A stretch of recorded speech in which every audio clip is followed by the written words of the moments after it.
11 குற்றங்களுக்கும் அவர் தகுதியுள்ளவர் அப்படின்னு நீதிமன்றம் இன்னைக்கு சொல்லிருச்சு. மேக்ஸிமம் பனிஷ்மெண்ட் அவருக்கு கொடுக்கணும். நீதிமன்றத்தில் கோட் பண்ணி கொடுத்துருக்கிறோம்.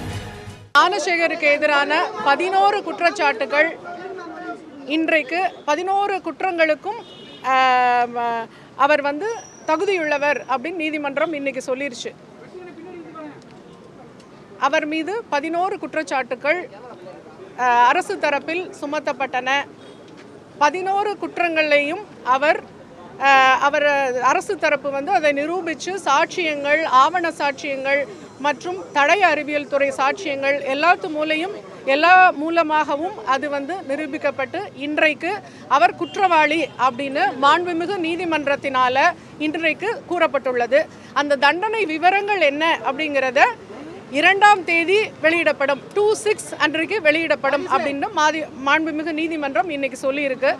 இன்றைக்கு நீதிமன்றத்தில் என்ன நடந்தது அப்படின்னு சொன்னால், அவர் தனக்கான தண்டனை விவரத்தை தெரிவிக்கணும் அப்படின்னு சொல்லிட்டு, நீங்கள் அதை பற்றி என்ன சொல்கிறீங்க அப்படின்னு அவர் ஞானசேகர்கிட்ட கேட்டப்போ, ஞானசேகர் தண்டனையை குறைக்கணும், நான் தான் breadwinner of the family அப்படின்னெல்லாம் சொன்னார்.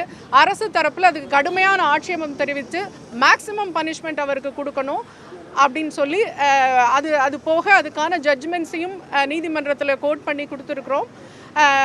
மற்றபடி தண்டனை விவரங்கள் 2/6 அன்னைக்கு தெரிய வரும். தேங்க்யூ.